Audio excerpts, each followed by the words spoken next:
My name is Eleanor Vale, and on my 34th birthday, my parents told me the family needed space from my exhausting presence. They sent the message at 8:17 p.m. in the same group chat where they usually asked me to approve transfers, pay emergencies, and quietly fix the disasters they created with money they never earned.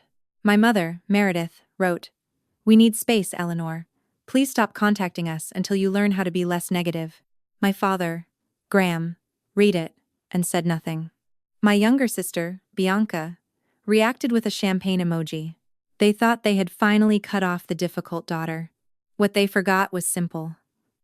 I was not just the daughter they ignored. I was the sole trustee of the Vale Family Trust, the $7 million machine paying their mansion, their cars, their club memberships, and Bianca's ridiculous lakefront wedding. So I gave them exactly what they asked for: space. By midnight, every beneficiary distribution was frozen. By sunrise, I had 92 missed calls.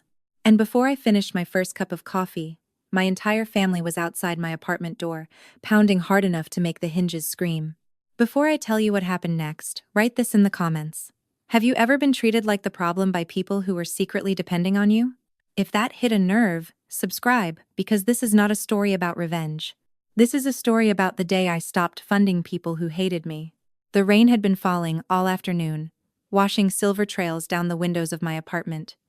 I remember the sound clearly because, for most of that day, it was the only sound in the room.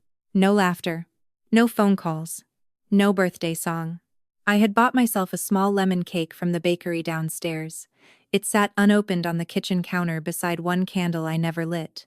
At 34, I should have known better than to expect tenderness from the Vale family, but hope is a stubborn disease. It returns even after years of evidence.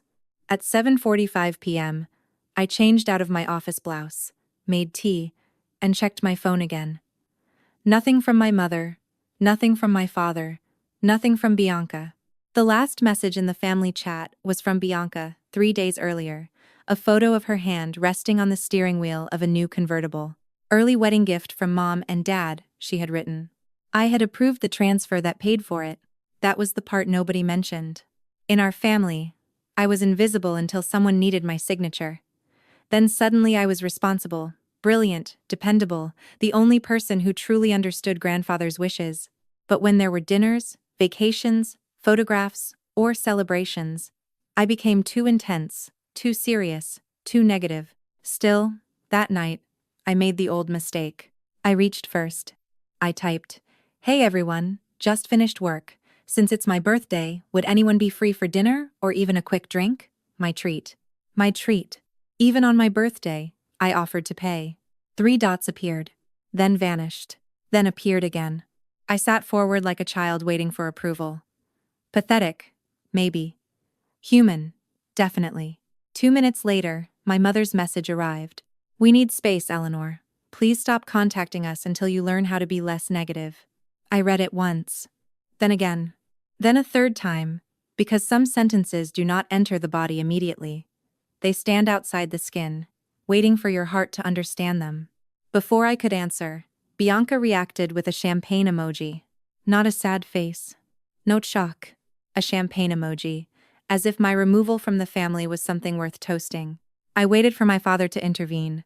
Graham Vale loved speeches about honor, tradition, and family legacy. Surely he would say something. Surely he would tell them they had gone too far. The little read mark appeared under my mother's message. He said nothing. That silence hurt more than the words.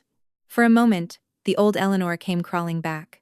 She wanted to apologize. She wanted to ask what she had done wrong.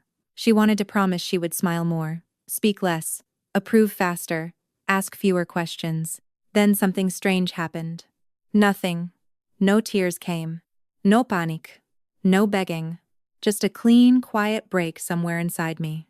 I placed the tea on the table, stood up, and walked into my office. The room was narrow and organized, full of binders, contracts, compliance manuals, and the kind of files my family mocked until they needed them.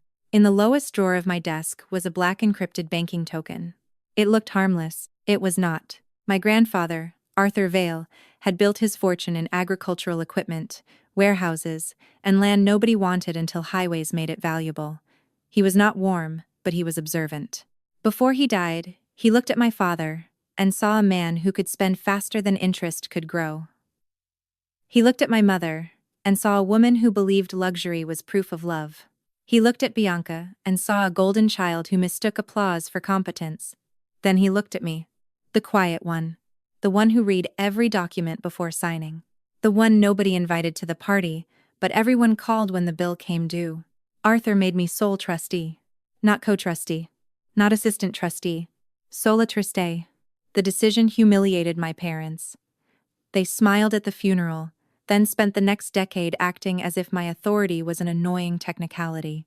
Every month, the trust funded their lifestyle: mortgage taxes, household staff, medical insurance, vehicles, club dues, legal retainers, travel allowances, Bianca's business ideas, Bianca's failed business ideas, Bianca's recovery from her failed business ideas. All of it moved through my authorization. And now they had formally told me not to contact them.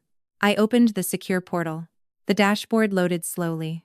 Meredith Vale, monthly beneficiary distribution. Graham Vale, estate maintenance draw. Bianca Vale, supplemental lifestyle allowance. Bianca Vale wedding escrow. Family revolving credit line. Club and vendor automatic payments. Every account glowed green. For now. I clicked into the beneficiary control panel. A warning appeared. Suspension of distributions may affect all linked payments and require trustee review before reinstatement. I almost laughed. Trustee review. That was me. I checked the first box. Meredith. Then Graham. Then Bianca. The wedding escrow made me pause, not because I felt guilty, but because I remembered Bianca laughing at me during her engagement brunch. "You should come, Ellie," she had said in front of everyone. "Someone needs to make sure the poor caterers get paid." Everyone had laughed. I checked the wedding escrow too. At the bottom of the screen, a red button appeared. Suspend all beneficiary distributions. My hand hovered over the mouse for 1 second. That was the last second my family had power over me. I clicked confirm. One by one, the accounts turned red. My phone lit up almost instantly with an automated alert from the trust bank. I silenced it, shut the laptop, and walked back to the kitchen. The lemon cake was still there. For the first time, I lit the candle. I did not sing. I made one wish. Let them learn what space costs. Then I went to bed and slept like a woman who had finally locked the door on a burning house. At 5:58 a.m., my phone started vibrating. At first, I thought it was the alarm. Then I saw the screen. Mother. Father. Bianca. Mother. Bianca. Father. Unknown number. Mother again. 92 missed calls. There were 27 voicemails, each one more frantic than the last. I played none of them. At 6:31, someone began pounding on my apartment door. "Eleanor," my mother shouted, "open this door right now." I got out of bed slowly. The old Eleanor would have rushed. She would have apologized before she knew the accusation. The new Eleanor brushed her teeth. Then I made coffee. The pounding continued. A neighbor opened his door down the hall and said, "Everything okay?" "No," Bianca screamed. "Our sister stole our money." Our sister. Interesting word choice. I opened the door while holding my mug. My mother pushed inside first, wrapped in a camel coat and fury. My father followed, red-faced, his hair uncombed for the first time I could remember. Bianca came last, wearing oversized sunglasses even though it was raining. "Fix it," my mother snapped. No happy birthday. No apology. No shame. Just an order. "Good morning to you too," I said. My father slammed the door behind him. "Do not get cute with us." Bianca ripped off her sunglasses. Her eyes were swollen not from grief but from panic. "My card was declined at the marina. Do you know how embarrassing that was?" "The marina?" "For my welcome party," she said. "The yacht deposit was due this morning. Julian's family is coming from Boston. If we lose that reservation, people will talk." People will talk. That was the emergency. Not that her sister had spent her birthday alone. Not that our mother had banished me by text. The emergency was a yacht. I took a sip of coffee. "That sounds difficult." Bianca stared at me. "Are you insane?" My mother stepped forward. "Eleanor, whatever little emotional episode you are having, end it now." There it was. My pain was an episode. Their panic was a crisis. I froze the distributions, I said. The room went silent. My father blinked. You did what? I froze every beneficiary account tied to my authorization as trustee. Bianca's mouth opened. Nothing came out. My mother recovered first. You have no right. I have every right. That money belongs to this family. No, I said. That money belongs to the trust. You manage it for us. I protect it from you. My father jabbed a finger toward me. Your grandfather put you there to serve the family. My grandfather put me there because he knew the family needed supervision. His face darkened. 10 years earlier, that look would have made me shrink. Not that morning. I opened my phone and showed them the group chat. Last night, I asked my family to have dinner with me on my birthday. Mom told me to stop contacting you because you needed space. Bianca celebrated it. Dad read it and stayed silent. My mother rolled her eyes. It was a message. It was a written refusal of contact from active beneficiaries to the acting trustee. Bianca frowned. What does that even mean?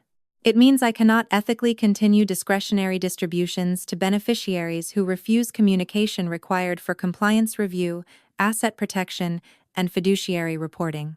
My mother stared at me with pure hatred. I smiled politely. You asked for space from me. The accounts are giving you plenty. That was the first time Bianca truly understood. She grabbed my arm. You cannot do this. My wedding is in 6 weeks. I looked at her hand until she released me. Your wedding is not a fiduciary obligation. My life is falling apart. No, I said. Your budget is. My father pulled out his phone. I am calling the lawyers. Please do. He paused. I walked to my bookshelf, removed the blue leather trust binder, and dropped it onto the coffee table. The sound made Bianca flinch. Before you call anyone, I said, read section 6, paragraph 9. My mother crossed her arms. We are not reading legal nonsense in your apartment. That attitude is why none of you control the trust. My father opened the binder with theatrical irritation. His eyes moved across the page. The blood drained from his face. What? Bianca demanded. What does it say? I answered for him.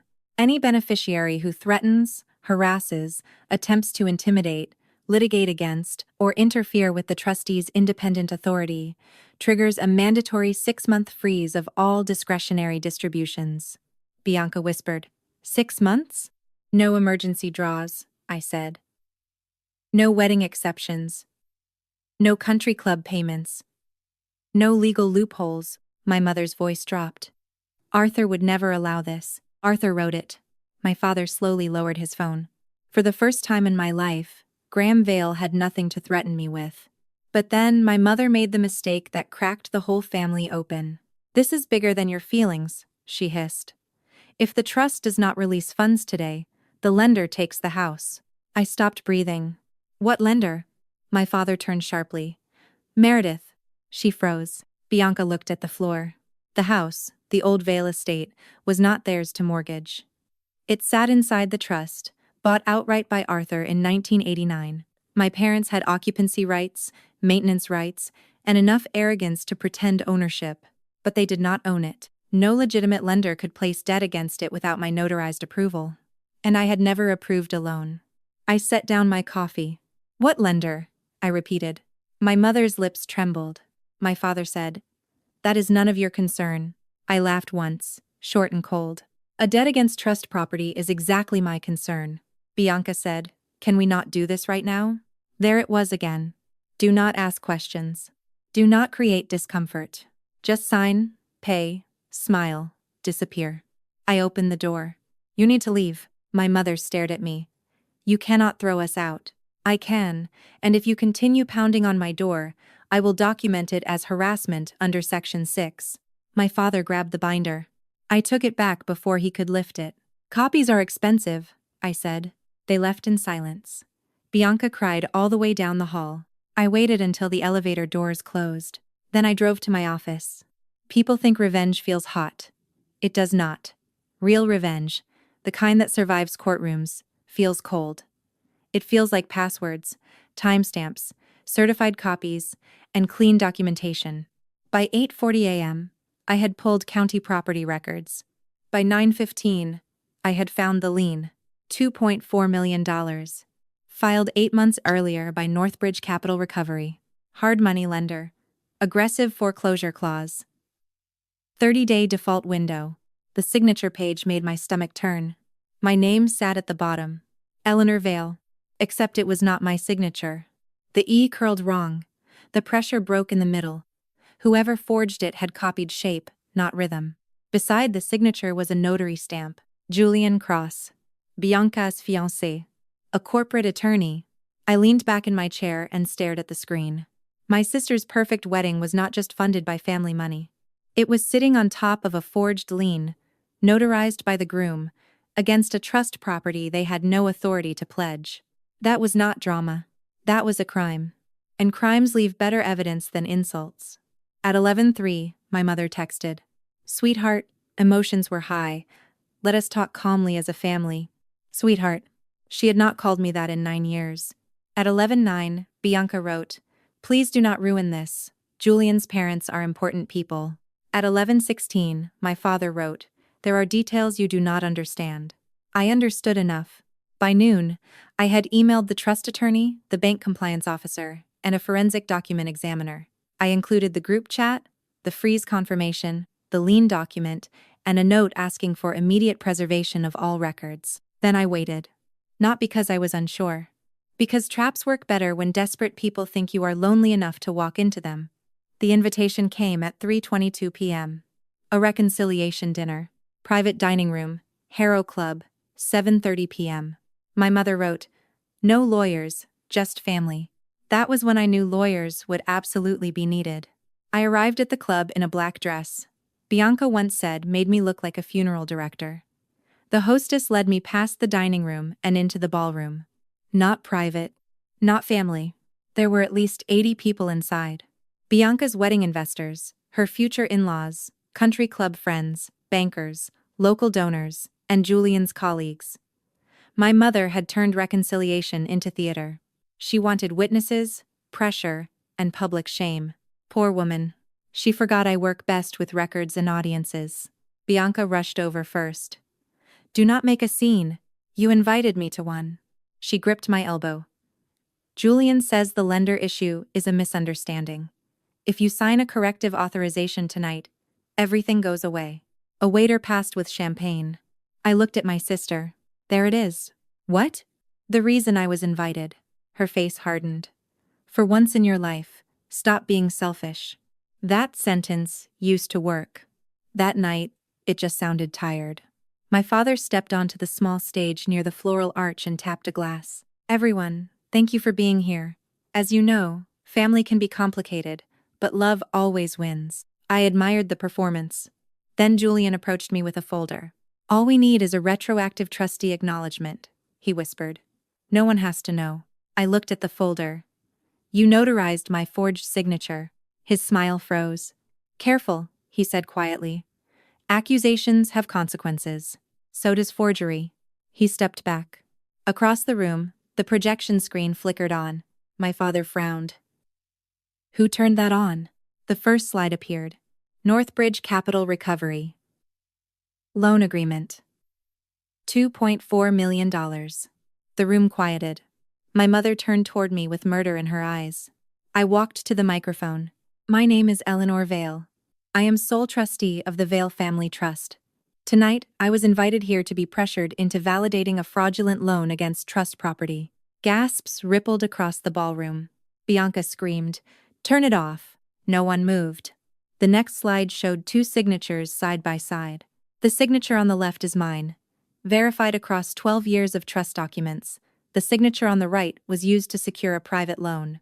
I let the room look. "It is forged." Julian moved toward the exit. 2 men in dark suits stepped in front of him. The next slide zoomed in on his notary stamp.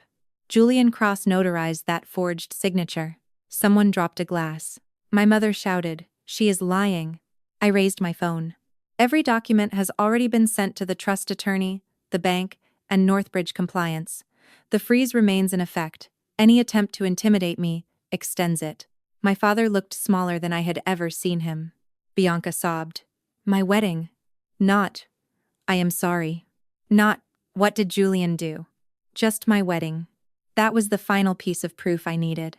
The next morning, Julian's firm suspended him. Northbridge halted collection pending fraud review. The house entered legal protection. The wedding collapsed by lunch, not because I touched it, but because lies cannot survive daylight forever. My parents moved out 3 weeks later. They left the estate quietly, carrying boxes past the marble stairs, where Bianca once joked I look like staff. My mother sent one final message. "You destroyed this family." I stared at it for a long time. Then I replied, with the only answer she deserved. "No, I stopped paying for the illusion." After that, I changed my number. On my 35th birthday, 1 year later, I bought the same lemon cake from the same bakery. I lit the candle before sundown. No one pounded on my door. No one demanded a transfer. No one called me negative for saying no. The silence was still there, but it had changed. It was not abandonment anymore. It was peace. And if your family only loves you when your wallet is open, remember this. Closing, it is not cruelty. It is proof you finally came home to yourself.